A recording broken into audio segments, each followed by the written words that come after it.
자, 1절 보니까 사울이 왕이 될 때 40세라 그가 이스라엘 다스린 지 몇 년이라고요? 2년이라고 나와 있습니다. 만 2년이 채워졌다는 뜻은 아닐 거고요. 2년째를 말하는 것으로 보입니다. 그러니까 사울이 정식으로 왕으로 추대된 지 1년이 조금 넘어가는 시점이었던 거예요. 자, 그러면서 어떤 일이 일어났냐면 2절 보니까 자, 이스라엘 사람 3,000명을 택하여 그 중에 2,000명은 자기와 함께 사울이죠. 사울과 함께 믹마스와 베델산에 있게 하고 1,000명은 요나단과 함께 베냐민 기브아에 있게 하고 남은 백성은 각기 장막으로 보내니라. 자, 무슨 소리입니까? 이 2,000명, 1,000명, 사울에게 2,000 그리고 요나단에게 1,000, 3,000명의 상비군을 만들었다라는 겁니다. 이 3,000명의 상비군에다가 이제 전시에는 이제 징집 명령을 더 내리겠죠. 자, 그런데 항상 군인으로서 이렇게 복무하면서 사울과 요나단과 함께 있는 3,000명의 군사가 생긴 거예요. 자, 그리고 3절 보니까 요나단이 게바에 있는 블레셋 사람의 수비대를 침해해 블레셋 사람이 이를 들은지라 사울이 온 땅에 나팔을 불어 히브리 사람들아 들으라니 온 이스라엘이 사울이 블레셋 사람의 수비대를 친 것과 이스라엘이 블레셋 사람의 미움을 받게 되었다 함을 듣고 그 백성이 길갈로 모여 사울을 따르니라. 자, 요나단이 사고를 친 거예요. 요나단이 누구를 쳤어? 블레셋 사람의 수비대를 쳤다 이렇게 나옵니다. 자, 그런데 이 게바에 있는 블레셋 사람의 수비대예요. 여러분, 게바는 요단 서편에 이스라엘 땅의 그 한가운데 있습니다. 예루살렘에서 조금 위에 이제 게바가 있단 말이에요. 자, 그런데 그 게바에 그 이스라엘 땅 정중앙에 블레셋 사람의 수비대가 있다라는 것은 여러분 지금 이게 어떤 상황인지 여러분 아시겠죠?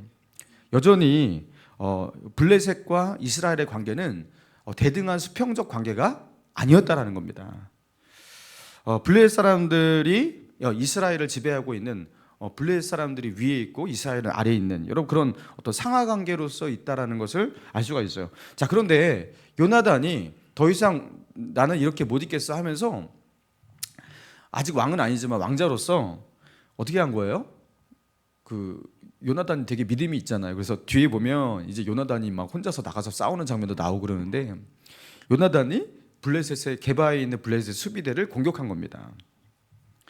자, 그리고 블레셋 사람들은요 이것을 빌미 삼아서 어떻게 한 거예요? 블레셋의 모든 군사들을 다 끌어모아서 총동원해서 이스라엘로 쳐들어온 거예요. 아마도 이제 너희들 한번 손 봐줄 때가 되었어. 안 그래도 손 한번 봐줄 때가 되었다고 생각했었어. 이러면서 올라왔을 거예요. 너희들이 우리의 허락도 없이 감히 너희끼리 왕을 세워? 이러면서. 그렇잖아요. 그러니까 블레셋의 지배를 받고 있는 이스라엘 민족인데 그렇죠? 자기들끼리 왕을 세웠다. 이거는 자신들을 향한 도전으로 충분히 볼 수 있는 그런 것 아니겠습니까? 그리고 이제는 우리가 너희 가운데 주둔시킨 우리의 수비대를 감히 공격해? 이번에 아주 버리장머리를 고쳐놓겠어. 누가 너희의 주인인지를 확실히 알려주겠어. 이러면서 아마도 그죠? 이렇게 총동원해서 블레셋 사람들이 쳐들어오지 않았을까 싶습니다. 자, 그들의 그 규모가요 대단합니다. 5절 보니까 자, 블레셋 사람들이 이스라엘과 싸우려고 모였는데 병거가 몇 만이요? 3만. 마병이 백성은 해변에 모래. 자, 병거가 3만. 요것 때문에 좀 논란이 돼요. 왜냐면 병거가 3만이라는 것이 너무 크거든요. 이 숫자가. 이거 잘못 기록된 거 아니냐. 이 숫자가 좀 잘못 표기된 거 아니냐. 3만의 병거라는 거는 이거는 제국도 가지지 못하는 병거인데 어떻게 3만의 병거가 있겠냐. 이걸 아무튼 엄청나게 많았다는 거예요. 그러니까 그 블레셋의 백성들은 보통 이제 뭐 1만, 2만, 3만, 4만 이런 거 다 숫자로 말을 하잖아요. 근데 해변의 모래와 같이 많더라라는 것은 이거 세기를 포기한 거 아니겠습니까? 그러니까 단순히 몇만 단위를 넘어선 거예요. 엄청나게 많은 숫자가 그렇게 쳐들어온 겁니다.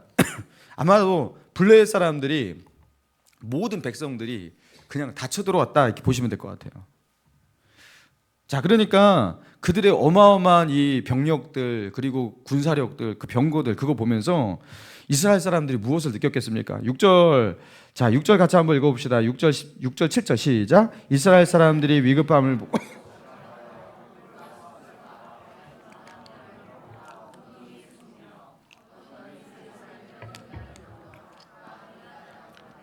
사울은 아직 길갈에 있고 그를 따른 모든 백성은 떨더라.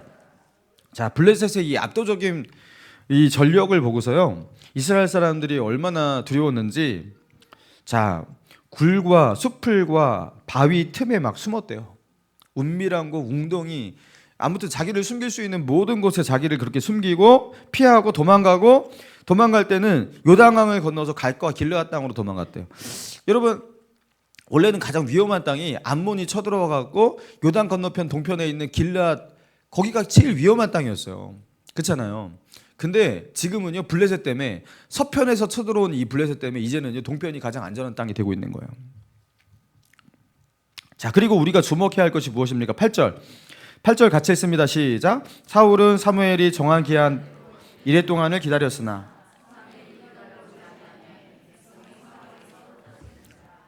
자, 사무엘이 사울에게 그 며칠 동안 기다리라고요? 이레의 시간, 7일. 이 7일의 시간, 이레의 시간 동안 기다리라고 명령을 했다는 겁니다. 자기가 올 때까지, 길갈로 자기가 오기까지 7일이 걸리는데 7일 동안 아무것도 싸우지 말고 기다려, 이렇게 명령을 내린 거예요.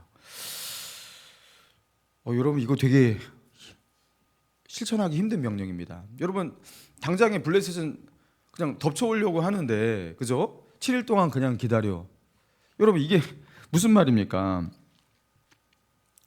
사무엘이 와갖고 하나님 앞에 화목제물, 번제 뭐 이런 거 드리기까지, 그리고 나서 이것이 하나님이 함께 하시는 성전으로 하나님께 제사를 드리면서 그렇게 선포된 이후에 하나님이 함께 하시는 전쟁을 그렇게 싸워야 한다는 거예요. 자, 그러면서 7일을 기다리라고 했는데요. 자, 보니까 지금 블레셋 사람들이 5절 끝에 보니까 어디에 진을 쳤다고 나옵니까? 5절 끝에? 안 나오나요? 믹마스, 그죠? 여러분, 믹마스가 어디냐면요, 사울이 2,000명의 군사들은 자기와 함께 있었다고 그랬잖아요. 그때 믹마스에 진을 쳤다 이렇게 나옵니다. 원래 자신이 주둔하고 있던 자신의 주둔지예요. 근데 사울이 자신의 주둔지를 누구에게 뺏긴 거예요? 이미 블레셋 사람들에게 뺏기고 자기는 길갈로 그렇게 물러나 있는 겁니다. 이스라엘의 그 가장 중심부, 본부와 같은 곳을요, 이미 뺏겨서 믹마스에 블레셋이 자기 집과 같이 그냥 아예 거기에 주둔지를 삼고 거기에 있는 거예요. 그리고 이 믹마스, 블레셋이 주둔하고 있는 이 믹마스와 사울의 주둔지인 길갈은 굉장히 가깝습니다. 그냥 하룻밤 사이에도 도달해갖고 그냥 다 이렇게 그저 쓸어버릴 수 있는 그런 가까운 거리예요. 언제든지 맘먹으면 이 어마어마한 전력을 가지고 다 덮치면 다 끝나는 거예요. 여러분, 이렇게 위기의 상황 속에서 사무엘이 7일 동안 기다리라고 하니, 여러분, 이게 상식적으로 이해가 가냐는 거예요. 여러분, 이 7일의 시간이 너무나 가혹한, 여러분, 그런 시간 아니겠습니까? 여러분, 그런데 사울은요, 참고 기다렸어요. 그리고 7일째가 되는 날이었습니다. 약속된 당일 7일째가 되는 그날이었어요. 자, 그런데 7일이 다 지나가고 차지는 않았지만 7일째 아침에는 오겠지 했던 것 같아요. 1일을 기다려 했으니까 1일을 만으로 차게 기다려라는 건 아니겠지, 그래도 7일째가 되는 날 아침에는 오겠지, 이렇게 기대했던 것 같아요. 그런데 7일째 아침이 되어도 사무엘이 보이지 않았어요. 그러면서 사무엘이 보이지 않자 백성들이 실망하고 흩어졌다고 해요. 그러니까 사무엘이 보이지 않는데 왜 백성들이 흩어집니까? 사무엘은요, 블레셋과의 전쟁에서 승리의 아이콘입니다. 여러분, 예전에 그 미스바로 사무엘이 백성들을 불러 모아서 대각성 회개 운동을 일으켰잖아요, 그죠? 그리고 그 물을 깃고 부으면서 회개하고 전심으로 하나님을 찾고 그럴 때 그 미스바로 이스라엘 사람들이 모였다라는 소식을 듣고 블레셋 사람들이 온 군대를 잇고 쳐들어와서 미스바를 포위하잖아요. 그 위기 상황 속에서 사무엘이 하나님 앞에 기도를 하잖아요. 그러니까 하나님께서 어떻게 하십니까? 하늘에서 그냥 벼락을 막 때리셔서 블레셋의 진영을 막 그렇게 미사일을 때리듯 그렇게 그죠? 혼돈케 하시고, 그러면서 이 전쟁을, 그죠? 블레셋과 한 번도 이긴 적이 없는 이스라엘 사람들이 그 전쟁에서 대승을 거두게 됩니다. 그러면서 여호와께서 우리와 함께 하신다면, 사무엘이 그 여호와 하나님 앞에 기도하고 하나님 앞에 제사를 드린다면, 그래서 하나님이 함께 하시는 전쟁이 된다면 우리는 블레셋도 이길 수 있다. 그러니까 블레셋과의 전쟁에서 승리의 아이콘이 누구예요? 사무엘이에요. 그래서 사무엘을 기다렸던 거예요. 근데 그 사무엘이 안 보였어요. 아마도 이제 사울이, 야, 사무엘이 7일 기다리라고 했어. 그러니까 기다리는 거야 하면서 너무나 무섭지만 너무나 쫄아있지만 그렇죠? 너무나 두렵지만 버티고 막 사람들을 흩어지고 있지만 버티고 그 자리를 지켰던 많은 이스라엘 사람들이 있었는데 일곱째 날에도 보이지 않자 이제는요 막 대거 흩어지고 있는 거예요. 그러니까 사울이 어떻게 합니까? 9절 사울이 이르되 번제와 화목제물을 이리로 가져오라 하여 번제를 드렸더니 그러니까 사무엘이 오지 않았는데 본인이 그죠? 번제로 화목제로 그렇게 제사를 드렸다라는 겁니다. 왜 사울은 본인이 제사장도 아닌데 이렇게 번제와 화목제물로 이렇게 제사를 드렸을까? 여러분 이 제사를 드리고 있는 이 사울의 이 의도가 무엇입니까? 자, 첫 번째 의도는 이럴 수 있어요. 사무엘이 여기 왔다. 그러니까 사무엘이 아직 안 왔거든요. 안 왔는데 온 것처럼 보이기 위해서 그러니까 사무엘이 왔으면 사무엘을 통해서 제사가 드려질 거 아니에요. 온 것처럼 백성들을 속이는 어떤 퍼포먼스로 제사를 그렇게 드리지 않았을까 싶어요. 사무엘이 왔다. 오지 않았는데요. 그래야지 백성들을 끌어모을 수가 있고 백성들로 하여금 그죠? 블레셋과 싸울 수 있다, 이길 수 있다라는 어떤 그 소망을 줄 수가 있으니까 그런 사기 진작과 그렇죠? 백성들을 끌어모으는 어떤 구심점 차원에서 이 사무엘이 왔다라고 이렇게 백성들에게 속이는 거죠. 그러기 위해서 이렇게 제사를 드렸을 수 있습니다. 또 다른 이유로는 아니 사무엘만 제사장이야? 아니 7일 동안 어떻게 이렇게 기다리라고 하고 이렇게 무책임할 수가 있어? 그리고 7일째 되는 날 아침이면 왔어야지 하면서 원망과 불평, 그렇죠? 어떤 반항하는 마음, 이 마음 속에서 그냥 내가 제사를 드릴래, 내가 이런 마음으로 이렇게 제사를 드렸을 수도 있어요. 자, 그런데 번제를 사울이 자신이 이렇게 번제를 드렸잖아요. 번제를 마치자마자 타이밍이 묘하죠. 사무엘이 도착한 겁니다. 그리고 사무엘을 보자 사울은 이제 찔리죠.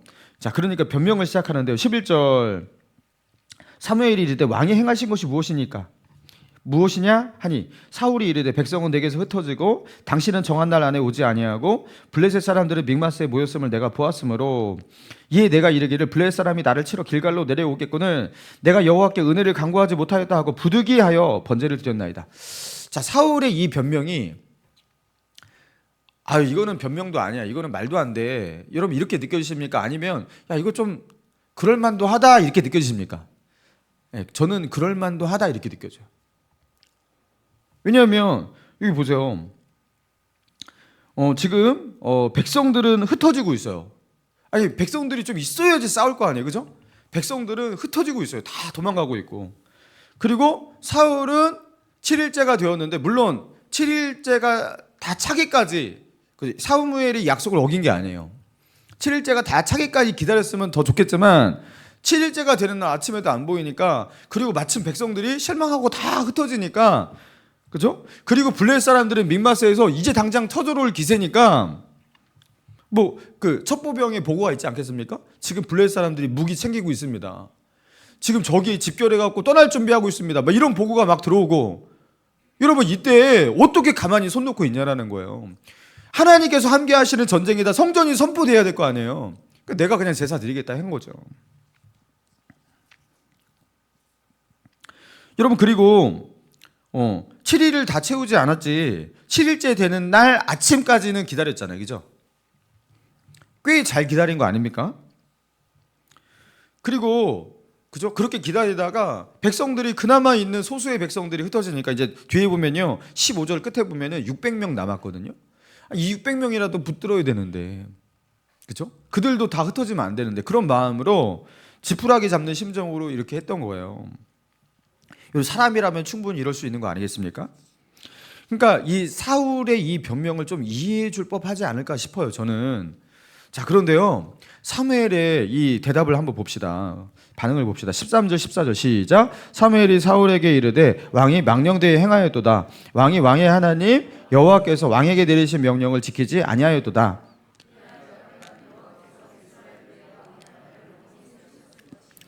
지금은 왕의 나라가 길지 못할 것이라 여호와께서 왕에게 명령하신 바를 왕이 지키지 아니하였으므로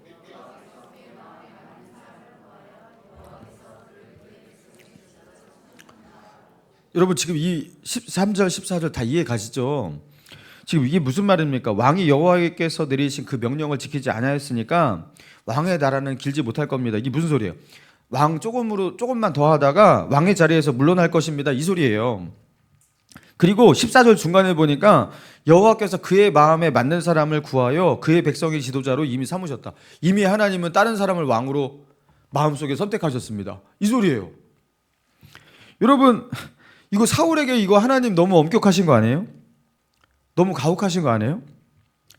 이 정도면은 물론 이제 사울이 온전히 순종하지 못했어요. 그렇지만 6일째까지 이렇게 기다렸고 그리고 상황이 너무나 다급했어요. 그런데 끝까지 순종하지 못했던 거는 사울이 잘못한 건 맞아요. 그러면 이 정도는 그 옐로 카드 정도로 딱 했으면 딱 맞다 이렇게 느껴져요. 옐로 카드. 근데 하나님은요 지금 사무엘을 통해서 사울에게 그냥 바로 레드 카드, 다이렉트 퇴장을 명령한 거예요. 이거 너무 가혹하지 않습니까? 여러분 볼 때 여러분 이거는 옐로 카드 맞잖아요, 그죠? 사랑하는 성도 여러분, 이 본문을 통해서 하나님께서 우리에게 무엇을 말씀하고 있는 것인가? 뭘 말씀하고 계시는 겁니까? 조금 더 기다려야 되는데 조금 더 미처 그 일곱째 날 아침이니까 일곱째 날 최소한 밤까지, 응? 다음 날 아침까지 기다리지 못한 사울이 문제가 맞긴 한데 하나님이 사울에게 너무나 엄격하시고 너무나 가혹하고 만약 이런 식으로 우리를 대하신다면 아니 여러분 그러면 예배 지각한 사람 손들어. 너는 오늘부터 너는 이러면서 이런 식으로 하시면 우리는 또 어떻게 하냐고요. 여러분 감당하시겠냐고요. 너무 엄격하지 않아요? 아니, 하나님을 안 기다린 건 아니잖아요. 그죠? 그렇잖아요. 사울은 나쁜 놈이니까 아무튼 아주 나쁜 놈이라고 해석하면 이게 다 맞는 게 아닙니다. 하나님은 그럼 왜 이렇게 엄격하게 그 사울에게 왜 이렇게까지 하셨을까? 자, 이거를 이해해야 되는 거예요. 이게 이 본문의 포인트인 거예요. 먼저 이것을 이해하기 위해선 하나님께서 사울더러 왜 이레의 시간을 기다리라고 했는지 그 명령부터 이해를 해야 됩니다. 하나님께서 이레의 시간을 기다리라고 하신 그 이유가 무엇일까? 하나님은 사무엘을 통해서 지금 당장 블레셋과의 전면전을 앞두고 있는 위기의 이스라엘, 그리고 그 블레셋과 맞설 수 있는 상황이 아니에요. 지금 그런 급박스러운 상황 속에서 여러분 이레의 시간을 기다리라, 이게요 상식적으로 이해하기 참 힘든 그런 명령입니다. 그런데 그런 무리스러운 명령을 왜 하셨던 것일까? 7일 동안 기다리라고 하신 것, 여러분 이게 이해하기가 참 힘든데요, 그 이해하기 힘든 그 명령의 의도가 무엇일까? 지금 당장이라도 블레셋이 쳐들어오면요 이스라엘 나라는 끝납니다. 그죠? 그래서 백성들이 이미 다 두려워서 숨고 피하고 막 도망가고 그러고 그러고 있는 거예요. 상황이 그렇게 해석이 되는 거예요. 자, 그런데 그리고 그 블레셋과 싸우려고 지금껏 버텼던 그나마 그 소수의 몇 명마저도 다 흩어지고 있는 상황인데 어떻게 7일을 다 기다릴 수 있겠냐라는 거예요. 여러분 하나님께서 사울에게 의도하신 게 무엇일까? 왜 7일을 기다리라고 하셨을까? 이것을 이해하기 위해서 여러분 에덴 동산 이야기를 다시 한번 해봅시다. 여러분 아담과 하와가 선악과를 먹는 어떤 범죄를 저질렀잖아요. 자, 그런데 아담과 하와가 그 에덴 동산에서 신앙생활 너무 잘했어요. 하나님과의 관계가 너무 좋았어요. 그러다가 어느 날 실수로 뱀이 하도 꿰갖고 실수로 떠먹었다. 여러분 이렇게 에덴 동산 사건을 이해하면 여러분 그거는 잘못 해석하는 거죠. 그날 단 한 번의 실수로 그렇게 넘어졌다. 여러분 그게 아니라는 거예요. 여러분 선악과를 먹는다라는 것의 의미가 무엇이었냐면 그것은 하나님의 유일한 명령이었어요. 그죠? 그들을 향한 하나님께서 유일한 금지 명령이었어요. 하나님께서 그들에게 부탁하신 단 한 가지, 이것만큼은 지켜라. 이것을 지키도 못한다면 너희는 정령 죽으리라. 그죠? 하나님의 말씀을 믿지 않고 하나님을 향한 불신을 가지고 있을 때에만 이 명령을 어길 수가 있는 거예요. 자, 그리고 하나님을 향한 불신, 그리고 이런 불순종, 여러분 이런 상태까지 왔다라는 것은 여러분 갑자기 어느 날 이렇게 신앙생활 너무 잘하고 하나님을 향해 뜨거운 어떤 그 열정과 신앙을 가지고 있다가 갑자기 불신 상태로 이렇게 갈 수가 없어요. 불순종으로 갈 수가 없어요. 여러분 그러지 않습니까? 신앙생활 너무나 뜨겁고 진실되고 신실하게 잘 하던 어떤 사람이 어느 날 갑자기 교회를 끊고, 그죠? 교회 안 나오고 막 대적하고 막 이런 이렇게 되는 경우가 있습니까? 없어요. 그런 경우는 없어요. 우리가 그 사람의 맥락을 잘 몰라서 그러지 그 안에는 무수한 일들이 일어났던 겁니다. 믿음이 좋았던 사람이 만약에 어느 날 타락으로 나아갔다면 그 믿음이 좋았던 사람이 믿음이 식어가는 과정이 있습니다. 그리고 그 사람이 타락함으로 나아가는 일련의 그 과정들이 있는 거예요. 그리스도인으로서 피해야 할 것, 멀리해야 할 것, 그런 것들을 조금씩 가까이 하고, 그죠? 그리고 이런저런 작은 죄에 대해서 둔감하고 회개하지 않고, 그렇죠? 그렇게 영적으로 둔감해지면서 타락으로 나아가는 과정이 있었던 거예요. 교회에서 예배를 드릴 때에도 그 예배가 뭐 집중력이 흐려지고 딴 생각하고, 그죠? 예배를 드리는 몸은 와 있지만 나의 마음은 와 있지 않고, 여러분 이게 작은 타락 같지만 타락은 여기서 시작되는 거예요. 이렇게 타락하고 어느 날 예배도 빼먹어요. 요새는 또 이렇게 비대면 예배라는 뭐 빼먹기 좋은 구실도 있잖아요. 뭐 예배를 한두 번 빼먹기 시작해요. 근데 그게 별로 자기에게 심각하게 와닿지 않고, 그죠? 그렇게 하다가 어느 날부터는 예배 드리는 게 너무 싫고 재미없어지고, 그죠? 세상이 좋아지기 시작하고 경건생활 무너지고, 여러분 그러다가 어느 날 어떻게 되는 거예요? 예, 그렇게 되는 겁니다. 쾅 하고 무너지는 겁니다. 여러분 아담과 하와는 어느 날 갑자기 그렇게 된 게 아니라는 거예요. 세상이 좋아지기 시작하고 에덴 동산에서 하나님이 주신 것들인데 그 하나님이 주신 것을 누리고 향유하는 그것에 푹 빠져서 하나님과의 관계, 그 즐거움을 잃어버리고, 그렇죠? 그 은혜를 잃어버리고, 여러분 그렇게 하나님과 멀어지는 일련의 과정들이 있었던 겁니다. 그리고 어느 날, 그렇죠? 어느 날 터진 겁니다. 여러분 사울이 사무엘을 기다리는 7일 동안 사울은 과연 어떻게 하나님 앞에서 보냈을까? 여러분 그걸 한번 상상해 봐야 돼요. 과연 그 6일의 시간 동안 그는 하나님을 찾고 있었을까? 하나님의 은혜와 도우심을 구하면서 위기에 처한 그 자신의 이 상황, 그리고 이스라엘 나라의 이 국난, 이것을 하나님께 올려드리면서 하나님만이 나의 도우심입니다. 내가 믿음으로 하나님을 기다립니다. 이러면서 과연 그 6일의 시간 동안 7일째 되는 날 아침에 결국 사건을 터뜨렸으니까요.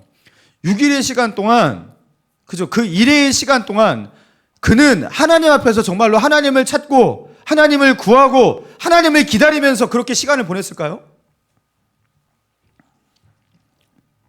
본문은요, 사울이 개인적인 삶 속에서, 경건의 생활 속에서 뭐 어떻게 보내는지에 대해서 함구하고 1절 말하지 않고 있어요. 자, 그런데 그 6일의 시간 동안 그가 보냈던 그 삶이 어떠한 삶일지를 우리가 충분히 추측할 수 있게 만드는 거예요.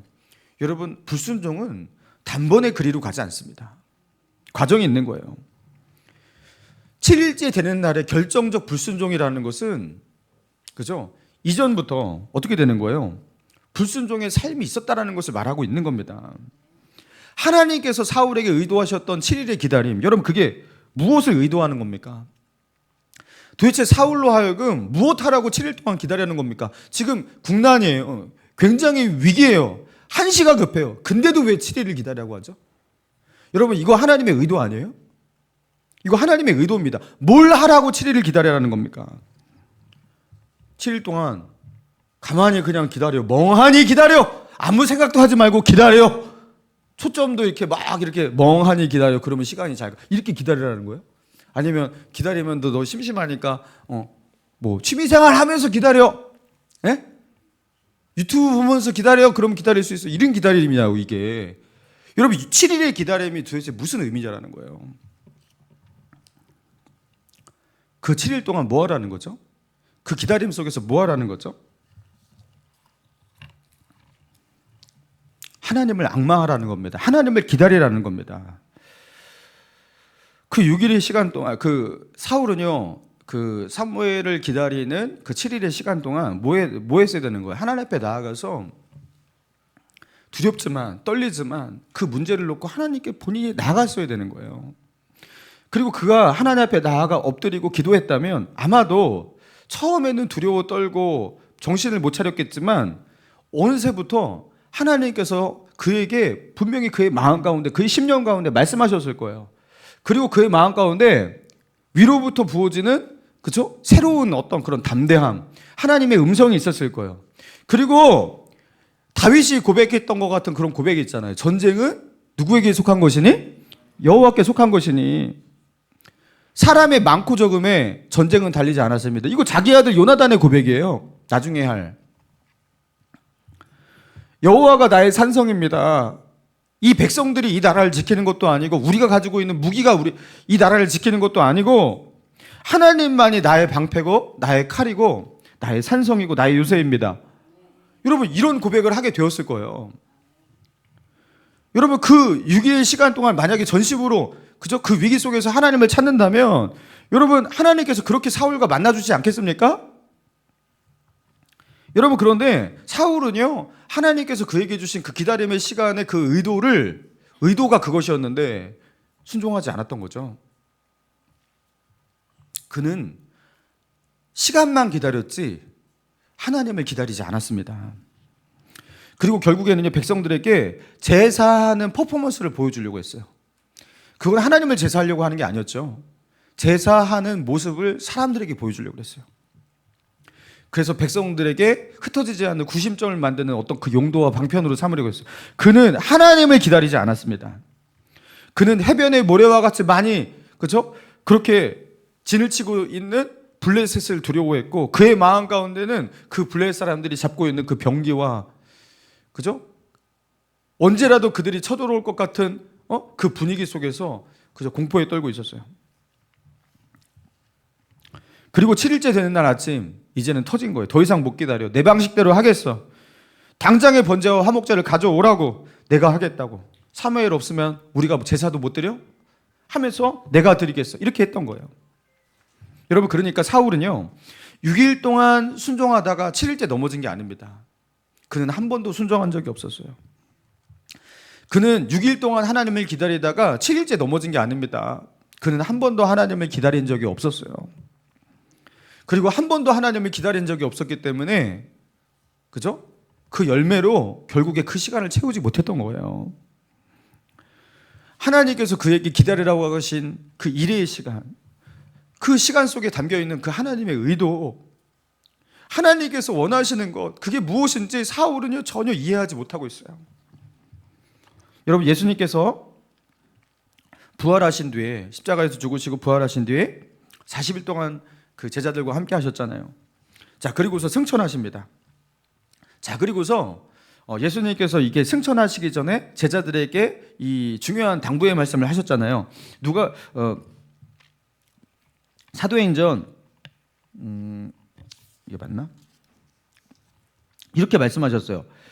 사도들과 함께 모이사 그들에게 분부하여 이르시되 예루살렘을 떠나지 말고 내게 들은 바 아버지께서 약속하신 것을 기다리라. 사도행전 1장 4절. 자, 아버지께서 약속하신 것을 기다려라, 이렇게 말씀하셨어요. 기다려라. 예루살렘을 떠나지 말고. 자, 그러니까 그 예루살렘을 떠나지 말고 하나님께서 아버지께서 약속하신 것을, 성령을 말하는 거잖아요. 이것을 기다려라. 자, 이 그 예루살렘을 떠나지 말고 기다려라라는 이 의미가 무엇입니까? 자, 그래서 약 10일간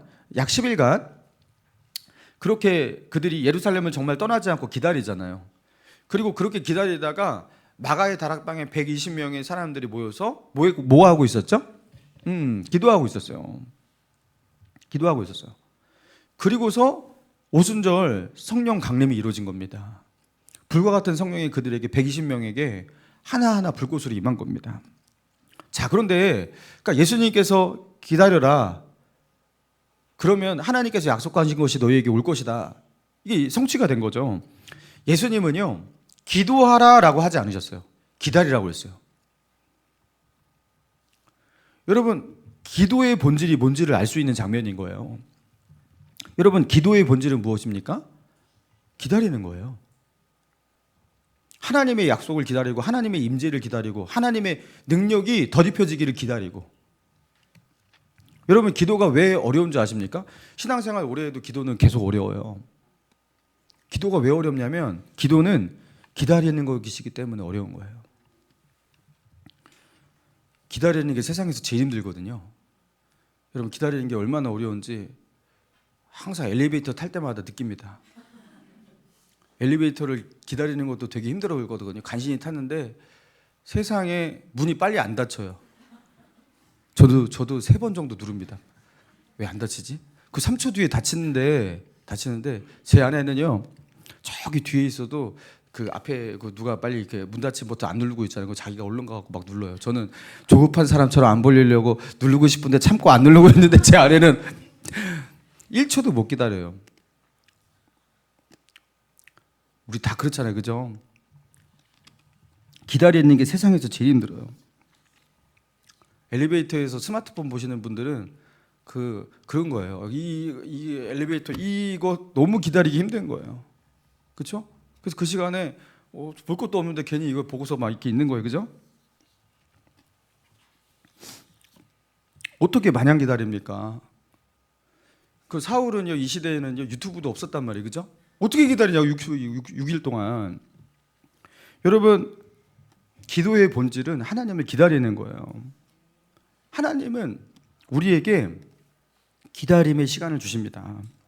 그리고 그 기다림은요, 텅 비어있는 느낌이에요. 그리고 때로는 되게 심심해요. 그리고 어쩔 때는 되게 쓸모없이 허비되는 시간같이 느껴지기도 해요. 자, 그런데 그 시간을 하나님을 바라보면서 그 시간을 견디고 버티면 여러분, 그게요 기도가 되는 거예요. 여러분, 하나님께서 우리에게 안식일을 주셨잖아요, 그죠? 천지 창조하실 때 6일 동안 창조의 일을 하시고 마지막 날을 그렇게 거룩해 하시면서 7일째 안식일 만드셨어요. 그리고 안식일에는 아무 노동도 하지 말라고 했어요. 그러니까 바쁘게 움직이면서 노동하고 우리 손으로 이렇게 노동하지 말라는 거예요. 그 손으로 막 움직이면서 노동하던 사람이 손을 놓고 있으면 처음에는 쉬니까 좋다고 느낄 수 있어요. 그렇지만 조금 지나면 심심합니다. 다시 하고 싶습니다. 뭐라도 해야 될 것 같습니다. 그래서 안식일 날 안식일을 지키는 게 꽤 어려워요. 꽤 어려워요. 아무리 심심해도 답답해도 노동하면 안 돼. 자, 여러분, 그 쉼이 더 어려워요. 때로는 그 쉼이 더 어려워요. 자, 그런데 그럼에도 불구하고 하나님께서 우리에게 쉼을 명령하시는 의도가 있잖아요. 그 의도가 무엇이냐고요? 그게 기다림이에요. 그게 기다림. 그 기다림 속에서 우리가요 어떻게 하라는 거예요? 우리의 바쁜 손을 내려놓고 우리의 그 정신없는 그죠? 우리의 마음, 그렇죠? 이쪽으로 저쪽으로 쏠리는 그 마음, 그런 것들을 좀 쉬면서 어떻게 하는 거예요? 우리의 의식을 돌려서 하나님을 바라보라는 거예요. 하나님을 좀 기다리라는 거예요. 그리고 하나님께 집중할 수 있는 시간을 가지라는 거예요. 그렇게 해야지 너희가 살 수 있다라는 거예요. 그렇게 해야지. 하나님을 향한 기다림의 시간을 최소한으로 확보해야 되는데 그게 우리의 생명인데 그게 하나님께서 우리에게 명령하신 그 안식일입니다. 이게 주일이 된 거예요. 여러분, 그래서 주일을 너무 세상 일로 바쁘게 주일날 예배 마치고 어디 가고 여기도 하고 저것도 하고, 여러분 이렇게 바쁘게 스케줄을 잡지 가능한 그렇게 하지 마시기 바랍니다. 주일은 최대한 그렇죠? 교회에서 예배드리고 그리고 교회에서 사역하고 영적인 일로 채워야지 다른 것으로 채우시면 안 돼요. 그러면 그것 자체가 안식일의 정신에 위배되는 거예요. 이날은 하나님을 기다리는 시간이에요. 사랑하는 성도 여러분, 주일에 드리는 모든 그 예배 있잖아요. 그리고 이 예배를 향해서 그 하나님을 만나기 위해서 나오는 모든 발걸음, 그것도 기다림이잖아요. 그죠? 그리고 예배의 모든 순간순간들, 시간들. 그리고 우리가 성도의 교제로서 성도들이 서로 이렇게 만나서 만나는 모든 만남과 모임과 나눔들, 소그룹들, 그리고 심지어 우리가 같이 밥을 먹고 교제하는 그런 시간까지도. 여러분, 우리가 그리스도의 이름으로 모인 거잖아요. 이게요, 기다림이에요. 우리가 모일 때 너희가 두세 사람이 내 이름으로 모이면 나도 그들 가운데 함께 있으리라. 여러분, 하나님께서 위로부터 은혜를 우리에게 부어주시고 우리가 이 한 주간을 이 세상 속에서 믿음으로 살아낼 수 있도록 하나님께서 힘을 공급해 주시고 능력으로 덧입혀지는 그런 시간을, 그런 은혜를 기대할 수 있는 그런 기다림의 시간이 이 주일이라는 겁니다. 그래서 이 주일을 온전히 기다리고 하나님을 온전히 기다리게 되잖아요. 그러면 한 주를 믿음으로 그 싸울 수 있는 힘을 얻게 되는 거죠. 사도 바울이 선교 여행 중에서 그 빌립보에 갔다가 빌립보에서 그 귀신 들린 점치는 여종을 만나서 그 여종의 그 귀신을 쫓아내잖아요. 그리고 그것 때문에 어떻게 됩니까? 사람들 앞에 고발을 당해갖고 매맞고 그 빌립보의 지하 감옥에 갇히게 됩니다. 그리고 거기 착고에 이렇게 바울과 실라가 매이게 돼요. 자, 근데 바울과 실라가 참 억울하죠. 그죠? 그 귀신 들린 여종에게 그 불쌍한 그 여종 그 귀신 쫓아내는 그런 좋은 일 했는데 그것 때문에요 매맞고 감옥에 갇히고 뭐 죄인 완전 죄인 되어 가지고 그렇게 매여 있는 거예요. 자, 그런데 그 한밤이 되었습니다. 그 한밤이 되어서 바울과 실라가 무엇했어요? 예, 기도했어요. 자, 사도행전 16장 25절에 이렇게 나와 있어요. 한밤중에 바울과 실라가 기도하고 하나님을 찬송하며 죄수들이 듣더라. 그 죄수들은 당연히 들을 수밖에 없죠. 뭐 하는 짓이지 저거? 여기 와갖고 지금 뭐 하지 쟤네? 바울과 실라? 자, 감옥에 갇혔어요. 지하 감옥입니다. 그 감옥의 문이 꽉 닫혀서 이제 뭐 아무것도 할 수가 없어요. 거기다가 자기의 발이 착고에 이렇게 탁 차여 있어요. 움직일 수도 없어요. 아무것도 할 수가 없어요. 사역은 당연히 할 수 없어요. 매도 맞아서 아파요. 여기서 어떻게 풀려날지도 모르겠어요. 자, 그런데 아무것도 할 수 없는 시간이죠. 아무것도 할 수 없으니까. 자, 그런데 그 시간에 바울과 실라가 하나님을 찬송하고 기도했대요. 여러분, 하나님께서 우리에게 주신 기다림의 시간을 어떻게 보내느냐? 여러분, 거기에 따라 우리의 인생의 열매가 완전히 달라지는 겁니다. 여러분, 바울과 실라가 하나님께 기도하고 찬송했어요. 여러분, 그 감옥에서 지하 감옥에서 감옥문에 그저 갇혀 있고 착고에 채워져 있고 아무것도 할 수 없는 그 상황 속에서 하나님을 찬송하고 하나님을 기다릴 때 여러분 어떤 역사가 일어납니까? 지진이 일어났어요. 옥토가 움직이고 그저 옥문이 다 열려 버렸어요. 바울과 실라를 묶고 있었던 착고가 다 풀렸어요. 그리고 이 기적으로 인해서 간수가 자결하려 죽으려고 했잖아요. 그죠? 그러다가 간수가 내가 어떻게 하면 구원을 얻으리까? 주 예수를 믿으라 너와 내 집이 구원을 얻으리라. 그래서 간수의 가정이 복음화됐어요. 그러니까 빌립보에서 어떻게 선교를 하고 전도해야 할지 교회를 어떻게 세워야 할지 되게 힘들었는데 하나님께서 이렇게 역사하신 거예요. 그러면서 이 간수가 이 빌립보 교회의 초석이 되지 않습니까? 사랑하는 성도 여러분, 지금 이것도 할 수 없고 저것도 할 수 없고 뭔가 묶여있는 상황 가운데 있지 않습니까? 아무것도 나는 할 수 없는 무기력함을 그렇게 느끼고 있지 않습니까? 이곳으로도 갈 수 없고 저곳으로도 갈 수 없고, 그죠? 그렇게 피할 수 없는 사면초가 가운데 있지 않습니까? 옥문이 닫혀 있고 착고에 채워 있고 바울과 실라처럼 여러분 그렇게 내가 무언가에 묶여 있습니까? 무기력함을 느끼고 있습니까? 여러분, 우리가 하나님을 기다리지 않을 때 하나님께서 우리를 강제적으로 기다림의 시간을 주실 때가 있어요. 여러분, 그때만큼은 진짜로 기다려야 됩니다. 도무지 하나님을 찾지도 않고 하나님을 기다리는 인생을 살지 않으니까 하나님께서 우리로 하여금 하나님을 기다릴 수밖에 없는 시간을 주실 때가 있어요. 사울에게 기다림의 7일의 시간을 주신 것처럼. 여러분, 이거는 사울에게 주신 기회였습니다. 사울이 이때 정신 차리고, 그죠? 왕으로서 이미 이제 1년 이상을 살았던 거예요.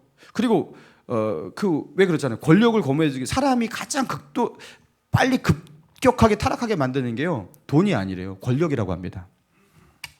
대통령이 되기 전과 대통령이 된 후가 완전히 달라진대요. 그리고 대통령이 되고 나서 일주일에서 몇 달만 흐르면 이게요, 갑자기 사람이 달라진대요. 권력이라는 것은 그렇게 사람을 무섭게 타락시킨다고 합니다.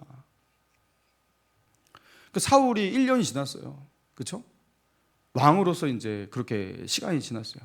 아마 그의 마음에 많은 그 초심들 무너지고 그렇게 했을 거예요. 여러분, 그걸로 회복시킬 수 있는 그 기회, 기다림의 시간 하나님께서 7일 주신 겁니다. 이 위기 속에서 네가 정신 차리고 전심으로 나를 찾으면 된다 하면서 7일의 시간을 주신 거예요. 그는 하나님을 기다리지 않았습니다. 여러분, 우리에게 위기가 닥칠 때, 우리가 무기력할 때, 이것도 저것도 할 수 없을 때, 여러분, 그때 하나님께서 우리에게 주신 기다림의 시간이에요. 여러분 그때 믿음으로 기다리면 됩니다. 믿음으로 엎드리면 됩니다. 아무것도 할 수 없으니까 나는 망했다가 아니라 그러니까 그 시간에 하나님을 기다리면 돼요. 믿음으로 엎드리면서 하나님을 기다리면 돼요. 그러면 그 시간은 나의 인생에서 가장 의미 있는 시간으로 바뀔 줄로 믿습니다. 여러분 그 시간은요 나에게 가장 무기력하고 무능력한 시간이 아니라 나의 인생에서 가장 능력 있는 시간으로, 그죠? 하나님이 주시는 가장 큰 은혜와 능력으로 나의 인생이 바뀌고 새로워지는 시간으로, 내 힘으로 맺지 못했던 열매를 드디어 맺을 수 있는 변화의 시간으로, 그죠? 그렇게 될 수 있는 기회가 될 줄로 믿습니다. 주님의 은혜와 능력을 공급받아서, 그죠? 이제는요 나의 힘으로 살지 않고 주님이 주시는 그 힘으로 살게 되고, 주님이 주시는 힘으로 열매 맺는 거죠. 하나님께서 우리에게 주신 그 기다림의 시간을 소중하게 믿음으로 사용할 수 있는 저와 여러분 되시기를 주님의 이름으로 축원합니다. 우리 찬양